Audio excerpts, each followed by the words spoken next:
سیرت خاتم النبیین صلی اللہ علیہ وآلہ وسلم قسط نمبر 3۔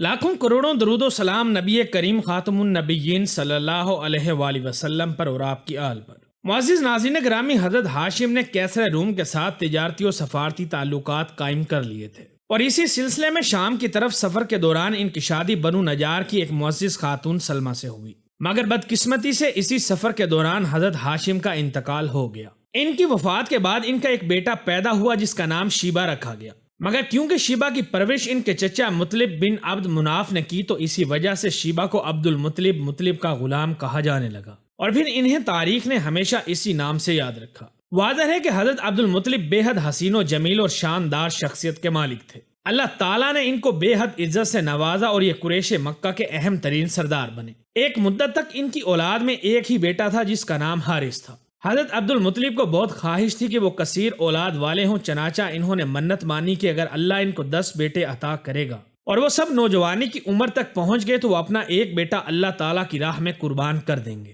پھر وہی ہوا، اللہ تعالیٰ نے ان کی دعا اور منت کو شرف قبولیت بخشا اور ان کے 10 یا 12 بیٹے پیدا ہوئے، جن میں سے ایک جناب حضرت عبداللہ تھے۔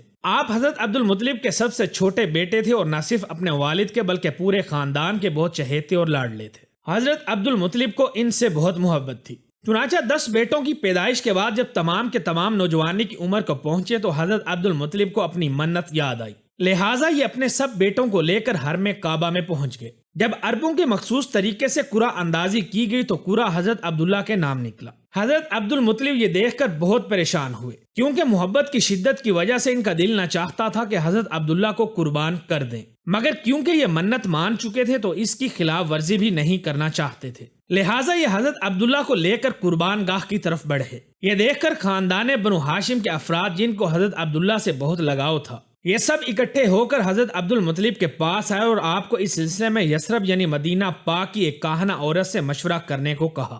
جب اس کاہنہ عورت سے رابطہ کیا گیا تو اس نے اس کا حل یہ نکالا کہ حضرت عبداللہ کی جگہ خون بہا ادا کیا جائے۔ واضح ہے کہ عربوں کے ہاتھ دیت یعنی خون بہا میں 10 اونٹ دیے جاتے ہیں، تو حضرت عبداللہ کے ساتھ 10 اونٹوں کی قرعہ اندازی کی جائے اور یہ قرعہ اندازی تب تک جاری رکھی جائے جب تک قربانی کا قرعہ اونٹوں کے نام نہیں نکلتا۔ لہٰذا ایسے ہی کیا گیا اور بالآخر 10ویں بار قرعہ حضرت عبداللہ کی بجائے اونٹوں پر نکلا۔ اس طرح حضرت عبداللہ کی جگہ 100 اونٹوں کو قربان کیا گیا۔ حضرت عبداللہ کی شادی بنو زہرہ کے سردار وہب بن عبد مناف کی بیٹی جناب حضرت آمنہ سے ہوئی، جن کے بطن سے تاجدار دو جہاں حضرت محمد صلی اللہ علیہ وآلہ وسلم کی ولادت مبارکہ ہوئی۔ اس سے پہلے کہ ہم نبی کریم خاتم النبیین کی ولادت سے باقاعدہ آغاز کریں، یہاں ضروری ہے کہ آپ کو نبی کریم خاتم النبیین صلی اللہ علیہ وآلہ وسلم کی ولادت مبارکہ کے وقت قریش مکہ کے مذہبی، سیاسی، معاشی اور تمدنی حالات سے روشناس کرایا جائے، اور آپ صلی اللہ علیہ وآلہ وسلم کی پیدائش مبارکہ سے صرف 50 دن پہلے ظہور پذیر ہونے والے واقعہ عام الفیل سے بھی آگاہ کیا جائے، جب حبشی نژاد ابرہہ خانہ کعبہ کو گرانے کے ارادے سے مکہ پر حملہ آور ہوا۔ اس کا نقشہ قرآن مقدس میں اللہ تعالیٰ نے سورہ فیل میں یوں کھینچا ہے: کیا آپ نے نہیں دیکھا کہ آپ کے رب نے ہاتھی والوں کے ساتھ کیا کیا؟ کیا اس نے ان کی تدبیر کو نامراد نہیں بنا دیا؟ اللہ نے ان پر پرندوں ابابیل کے جھنڈ بھیجے جو ان پر کھنگر مٹی کی کنکریاں پھینکتے تھے، اس طرح اللہ تعالیٰ نے ان کو کھائے ہوئے بھوسے کی طرح کر دیا۔ واضح ہے کہ ابرہہ بن اشرم آغاز میں اس عیسائی فوج کا ایک سردار تھا جو شاہ حبشہ نے یمن کے حمیری نسل کے یہودی فرما روا یوسف ذونواس کے عیسائیوں پر ظلم و ستم کا بدلہ لینے کو بھیجی تھی۔ پھر اسی فوج نے 525 عیسوی تک اس پورے علاقے پر حبشی حکومت کی بنیاد رکھی۔ ابرہہ بن اشرم رفتہ رفتہ ترقی کی منازل طے کرتے ہوئے بالآخر یمن کا خود مختار بادشاہ بن بیٹھا، لیکن کمال چلاکی سے اس نے برائے نام شاہ حبشہ کی بالادستی بھی تسلیم کیے رکھی اور اپنے آپ کو نائب شاہ حبشہ کہلواتا رہا۔ یہ بات بھی ذہن میں رکھیں کہ ابرہہ ایک کٹر متعصب عیسائی تھا۔ اپنا اقتدار مضبوط کر لینے کے بعد اس نے عربوں میں عیسائیت پھیلانے کی سوچی، جبکہ اس کا دوسرا ارادہ عربوں کی تجارت پر قبضہ جمانا تھا۔ اس مقصد کے لیے اس نے یمن کے دارالحکومت صنعاء میں ایک عظیم الشان کلیسا یعنی گرجا تعمیر کرایا، جسے عرب مورخین الکلیس اور یونانی ایکلیسیا کہتے ہیں۔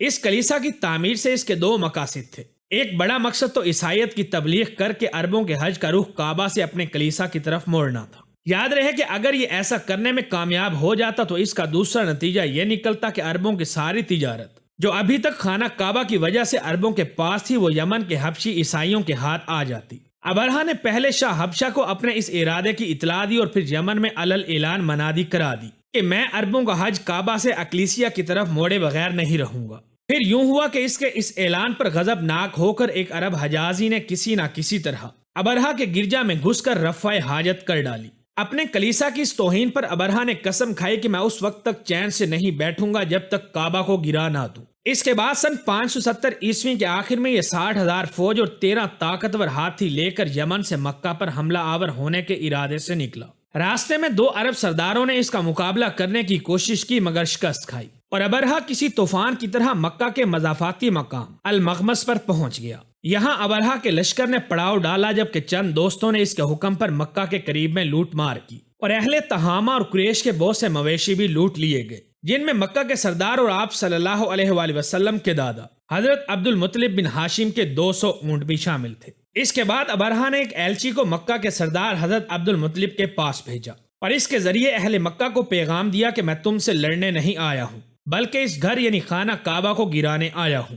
اگر تم جوابی کارروائی عمل میں نہ لاؤ تو میں تم کو کوئی نقصان نہیں پہنچاؤں گا۔ حضرت عبد المطلب نے جواب دیا، ہم میں ابرہا سے لڑنے کی طاقت نہیں ہے، کعبہ اللہ کا گھر ہے، وہ چاہے گا تو اپنے گھر کو بچا لے گا۔ ایلچی نے کہا، آپ میرے ساتھ ابرہا کے پاس چلیں۔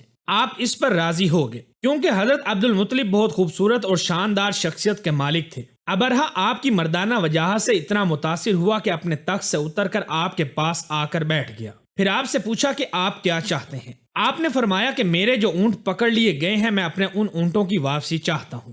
ابرہا آپ کی بات سن کر سخت متعجب ہوا اور بولا، آپ مجھ سے اپنے 200 اونٹوں کی واپسی کا مطالبہ تو کر رہے ہیں مگر اس بیت اللہ کا ذکر نہیں کرتے جو آپ کے اور آپ کے آباء و اجداد کے دین کی بنیاد ہے۔ میں اسے گرانے آیا ہوں مگر آپ کو تو اس کی کوئی فکر ہی نہیں۔ یہ سن کر حضرت عبد المطلب نے کہا، ان اونٹوں کا مالک میں ہوں، اس لیے آپ سے ان کی واپسی کی درخواست کر رہا ہوں۔ رہا یہ گھر تو اس گھر کا مالک اللہ ہے، وہ اس کی حفاظت خود کرے گا۔